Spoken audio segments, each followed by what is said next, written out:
Hello there and good afternoon. This is L24 Daily Special Coverage, and today's eye will be on Ukraine-Russia conflict. Russia doesn't see the war in Ukraine as it's the war in Ukraine and expects Moscow try to do something particularly nasty, particularly cruel, as Ukraine prepares to celebrate its Independence Day on Wednesday, which is also the invasion's 6-month mark. The leaders of UK, US, as well Germany and France spoke on Sunday, warning against military actions around the Russian-held Zaporizhzhia nuclear power plant. They also reaffirmed their continued support for Ukraine.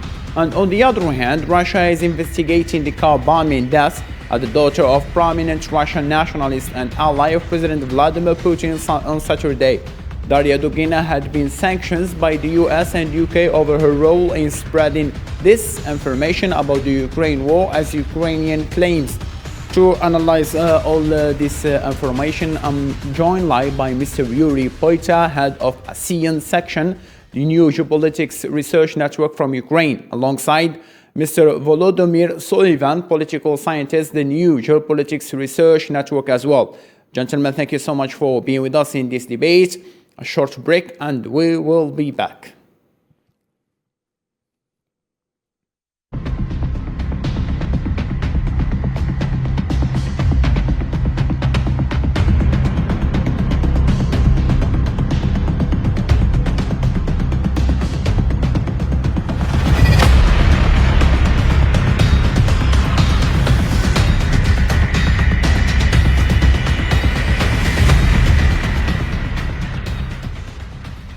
And before we delve into our discussion, gentlemen, let me read for you this piece of information. Artillery shells hit Ukraine's southern city of Nikopol early Sunday, not far from the Zaporizhzhia nuclear power plant, as Ukrainian President Volodymyr Zelensky warned that Russia may try to do something particularly cruel. The fighting near the Zaporizhzhia nuclear power plant had spurred fears among world leaders of nuclear accidents. Mr. Yuri, I will be starting with you. Russia has been called by more than 42 countries to withdraw its troops from the nuclear power plants. Precisely, Britain, France, Germany, and the US have stressed the need to ensure the safety of nuclear installations threatened by the conflict in Ukraine. So, how can you explain this calls, though one of the main reasons why Russia launched this military operation is to put hand over these nuclear plants? I mean, why they can't call on Ukrainian authorities to stop shelling over there? Much for hosting this wonderful discussion. It's a great pleasure for me and to explain this issue from Kyiv. So first of all, we can say that there is a full-scale war between Russia and Ukraine. So, and different parties are using different methods. Especially Russia uses economic tools, political tools, international in military dimensions, in hybrid methods of influence as well. So, using this nuclear strategy, so-called nuclear blackmail, is one of the tools of Russian Federation. Actually, I would stress that Ukraine doesn't shell and doesn't attack this Zaporizhzhia nuclear plant because it's absolutely dangerous. This plant is on our national territory. Ukraine is not a terroristic state and will not put the people of Ukraine under the great danger of radiation and of this nuclear explosion. So it's absolutely fake that Ukraine shelling or attacking nuclear plant. The reason of spreading this disinformation by Russia is that Russia using this hybrid method of influence on Ukrainians and also on the European society in order to threaten European Union countries that it will be the great explosion of Zaporizhzhia nuclear plant in order to put Ukraine at the table of negotiation, in order to blackmail the region, the other countries, and in order to put Ukraine to the negotiation, to so-called peaceful negotiation. But we do understand that this so-called peaceful negotiations that Russia tries to persuade Europe and Ukraine is not for the peace; it's for the better preparation of Russian military forces to the further war. Because now Russian armed forces is in very large difficulties. So the line between troops is not moving. So there are difficult position of Russian military forces. So I believe personally that this is the blackmail of the Russian in order to influence on Ukrainian society and also on the European society as well. Very good indeed, perfectly understood. Mr. Sullivan, how can you explain the continuous challenge of a Zaporizhzhia nuclear plant? Why neither Russia nor Ukraine, as the Russians claimed, are thinking of the war safety? Europe already witnessed the catastrophic disaster of Chernobyl in 1986. Why they keep escalating the situation over there? Who can hold them responsible for their actions? Yes, at first, thanks for having me, and I'd like to admit that Russians are using Zaporizhzhia nuclear plant as a shelter, because they understand that Ukrainian troops will not hit their MLRS systems and other rocket systems which are placed near reactors and facilities at the nuclear power plant, because it may pose a direct threat to Ukrainian population at first.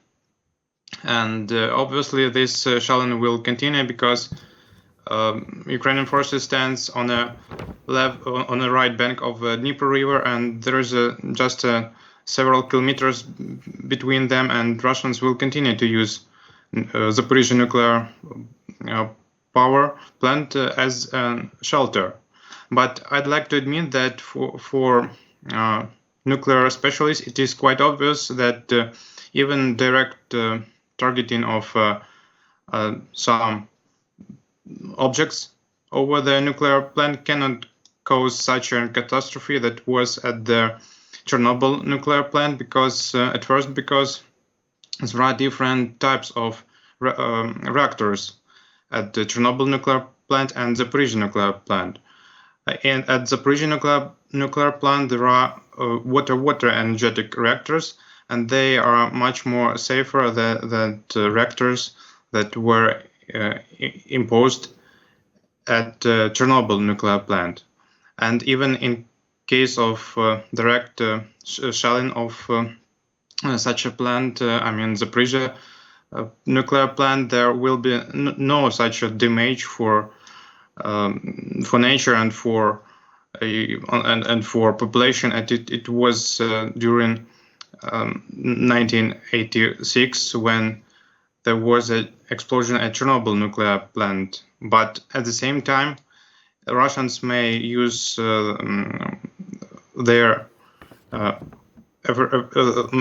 this factor as a blackmail of Europe and as well as Ukrainian authorities.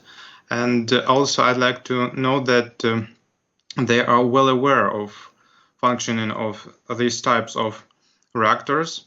I mean that they have at Russia 3 nuclear plants which are operating on the same reactors, water energetic reactors of the same type as they are at the Zaporizhzhia nuclear plant.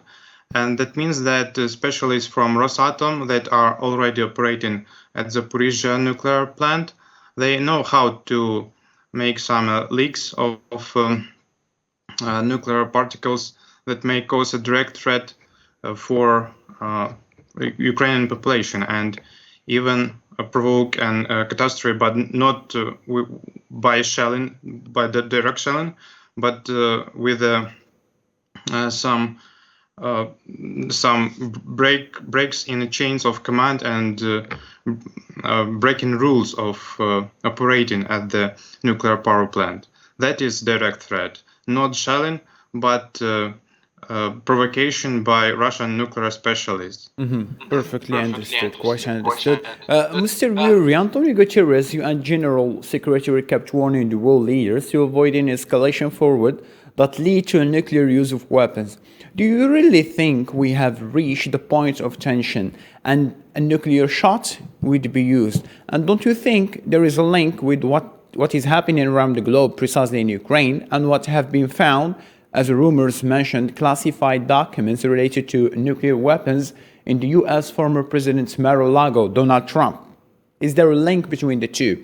While there is a nuclear war, probably is preparing, and the documents has been found over there. So, if you look at the Russian strategy of military strategy and also strategy on international affairs, we can admit that Russia uses different tactics, different methods, different mechanisms in order to put pressure on the West and on its neighboring countries. And this nuclear blackmail or nuclear deterrence is one of the key mechanisms that Russia uses in order to achieve its goals.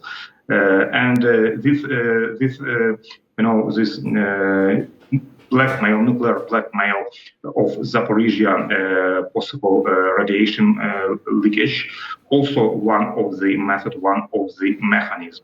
And another point that I would like to say is that Russia is keeping its strategy of using nuclear weapons is not clear for other people and not clear for the international society. And it's also very difficult to understand when Russia is going to use its nuclear weapons against other countries.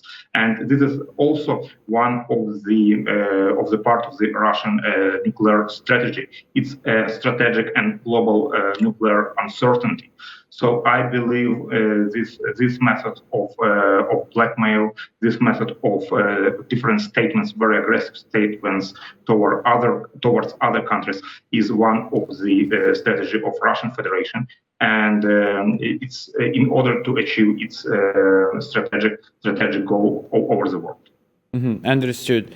Mr. Sullivan, what is the role of the International Atomic Energy Agency toward the nuclear crisis happening right now? I mean, what they can do to solve the situation over there? I think international organizations should make a pressure on Russian authorities in attempt to organize a security zone over nuclear plant and impose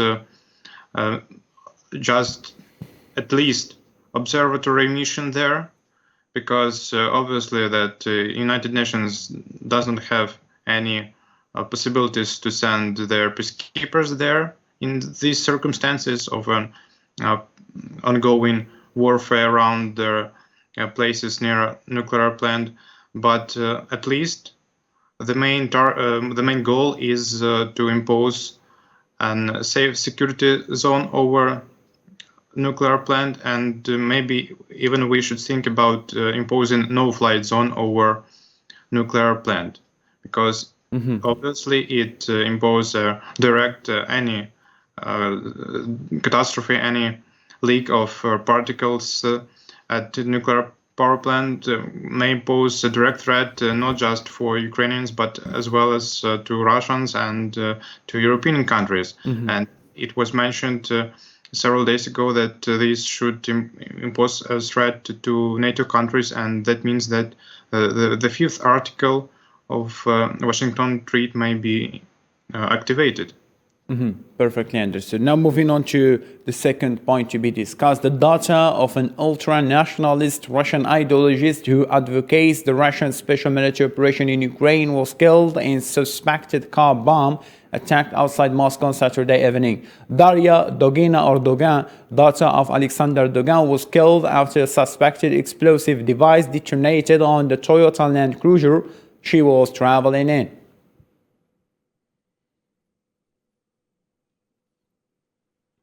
Mr. Yuri, it is said that Alexander Dogan and the father of the daughter Daria Dogan, who was killed in this explosion, was the main target behind this car explosion. Don't you think now Russian sides they will retaliate for this attack on one of the most closest allies to Vladimir Putin? He was even described as the brain of Vladimir Putin.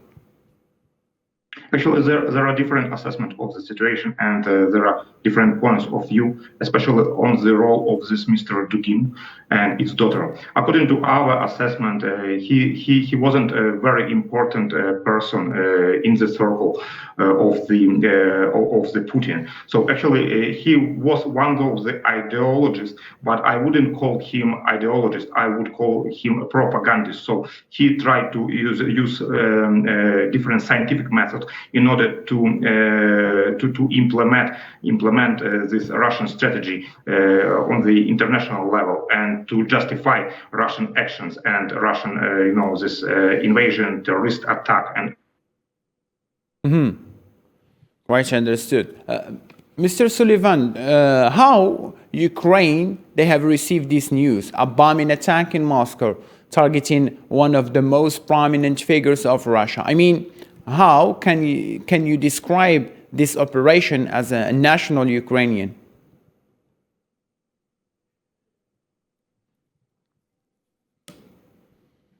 Mr. Sullivan, do you hear me? Yes, I hear you. In Ukraine, how they receive this news, a bombing attack in Moscow targeting one of the most prominent figures of Russia? I mean, how can you describe it, this operation, as a national Ukrainian? Please just repeat your question, because it was some problems in Okay, connection. perfectly. I will try to repeat my question. Mr. Sullivan, in Ukraine, how they receive this news, the bombing attack on Moscow targeting one of the most prominent figures of Russia? I mean, how can you describe it, this operation, as a national Ukrainian? Ukraine lives for more than 8 years in a different informational sphere. That means that Dugin personally did Ukraine, and that means that this explosion, this event, didn't have any significant influence over Ukrainian informational space, and it posed just a much more bigger interest from Western media than from Ukrainian ones. But I'd like to admit that, and I fully agree with Yuri, that Dugin at these circumstances does not have a big impact, and he does not impact on decision makings in Kremlin. Obviously, he was just an ordinary propagandist since the beginning of large-scale invasion against Ukraine, because Kremlin just intercepted agenda of National Bolsheviks ideology, this right-wing parts of Russian political spectrum, and the main target and the main goal for Kremlin in these circumstances, when it is obviously for everyone that so-called special military operation face a disaster in Ukraine, that means that just in several months or maybe in a year, there will arise much more questions inside Russian society, and such figures as Dugin may pose a direct threat to Moscow in terms in case it will lose the war in Ukraine. So such figures may pose a direct threat to Kremlin, and that means that security services of Russia try to engage and to destroy such threats to their authorities in Moscow, and destroying such figures that may impose a direct threat and provoke Russians to uprising in any case if Russia will lose the war. In this space, we will move to another point. Ukrainian President Volodymyr Zelensky warned that Moscow could do something particularly cruel in the coming days, as Kiev marks the 31st years of independence. Ukraine's Independence Day on August 24th will also mark 6 months since Russia launched this military operation in Ukraine. Zelensky said that there have been reports that Moscow would put Ukrainian fighters captured during the siege of Mariupol on trial to coincide with the independence anniversary. Now there are enough reports in the media that in Mariupol the scenery is being prepared for an absolutely disgusting and absurd trial of Ukrainian defenders, of our warriors who are captives of the occupiers. No matter what the occupiers are thinking, no matter what they are planning, the reaction of our state will be absolutely clear if this despicable trial takes place, if our people are brought into a scenery in violation of all agreements, all international rules, if there is abuse. This will be the line beyond which any negotiations are impossible. Mr. Yuri, don't you think the Russians will try to revenge over the car explosion in Moscow? I mean, don't you think they will make some new attacks on the capital Kiev while they are doing this anniversary of independence? So it's very possible because Ukraine and Russia is in the full-scale war, and Russia already used almost all its tools against Ukraine, except nuclear weapons. So the full-scale war is continuing, and Ukraine is under a huge danger due to this war. But now Ukraine also shows its capabilities, very, very strong capabilities to protect itself against the Russian Federation. And we can observe it from the so-called military parade in main Kiev street Kreshchatik, when the loss of Russian tanks, weaponry, MLRS, artillery are just destroyed and put on the main streets of Kiev. But at the same time, the full-scale war is continuing. And the main advantage of Russian Federation is its missile attack and missile opportunities, missile forces, in order to target Ukrainian cities and also civilian objects. And that's why we personally assess that this missile attack will continue to target Ukrainian forces, and including during Independence Day in Kiev.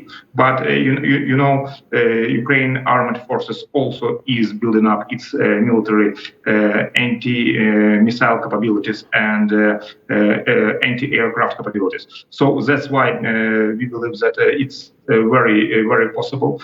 But Ukraine is trying to build up its protecting system as well. Perfectly understood. Mr. Sullivan, previously Russian Foreign Minister Sergei Lavrov said that we will move to a different target after taking control of the Donbas region. Now, don't you think they will use this bomb explosion as a step forward to relaunch their military operation all over Ukraine, or the Ukrainians now are stronger than ever before? Missile attacks will not help Russians to make any advances. We are witnessing that their armed forces are exhausted, and during last months there were at least no major shifts on the front lines. And I'd like to admit also that all their successes at the front line are connected with the so-called Wagner group. It's a private military company, but indeed it is not a private military company, but just an light infantry, which has a big, which Kremlin use in different regions, for example, in Syria and Central African republics, and these motivated mercenaries are made some advances during last weeks, but this is not a major shift.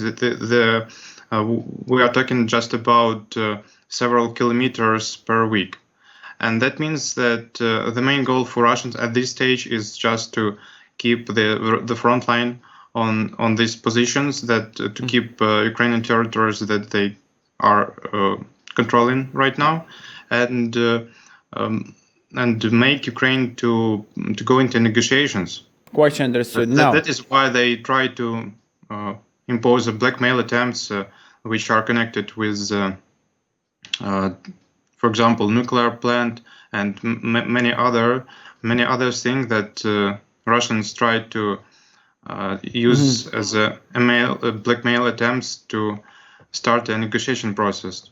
Quite understood. Now let's tackle this report concerning grain shipments. United Nations Secretary General Antonio Guterres visited Istanbul to monitor the inspection of Ukrainian grain shipments. Mr. Guterres praised the remarkable and inspiring operation that has seen some 650,000 metric tons of grain and other food shipped from Ukraine.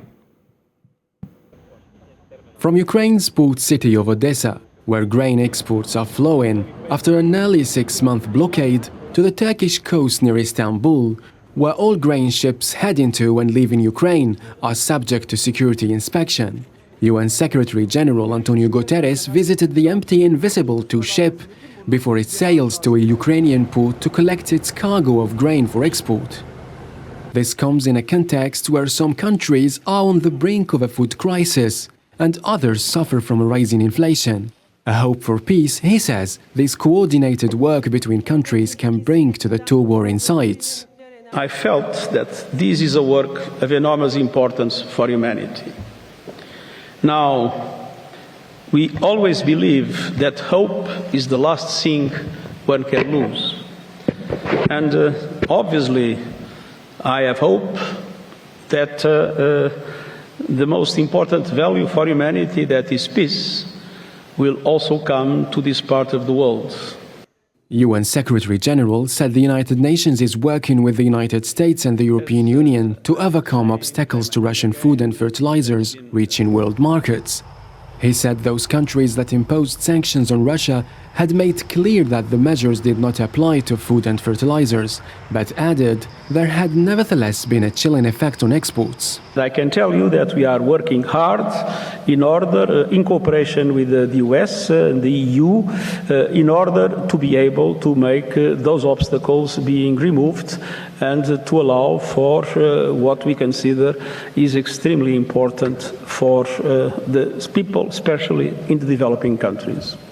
Together, Russia and Ukraine account for a large share of global grain and fertilizer exports. In late July, a deal was brokered between Kiev and Moscow, opening the door for some 25 ships carrying over 6,000 tons of grain to leave to markets around the world. Mr. Yuri, how can you describe the economic situation in Europe after almost 7 months of battle in Ukraine, and how this grain shipment will boost the Ukrainian economy to recover?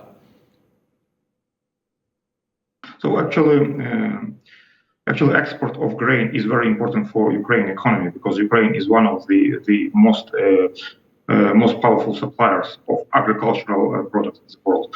And every obstacles in Ukraine, export in Ukraine agricultural sector could cause the absolute damage for other countries and could cause the global food crisis.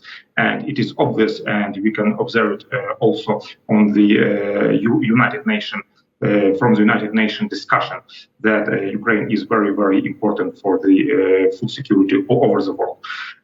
For the time being, I keep the cautious optimism because this green corridors started to work. This agreement, grain agreements, also started to work, and it's about 27 of ships was sailed from the Ukrainian ports to the other international ports in order to export Ukrainian grains. And this is the very, very positive and optimistic sign. But at the same time, we could admit that the war in Ukraine is continuing. And Russia is trying to use every tools, every leverage in order to put Ukraine's economy in difficult position. So Russia continues to attack and to target Ukrainian infrastructure, including infrastructure of agricultural area. And Russia tries to capture more and more territory, including territory that is used for agricultural industry as well. So that's why I keep the cautious optimism of this grain agreement. But at the same time, we should understand that it also could be in danger, and this grain agreement also could have some problems. Perfectly understood. We have reached the time limit. So briefly, Mr. Sullivan, could the incomes from the grain shipments cover the huge debts Ukraine is drowning in?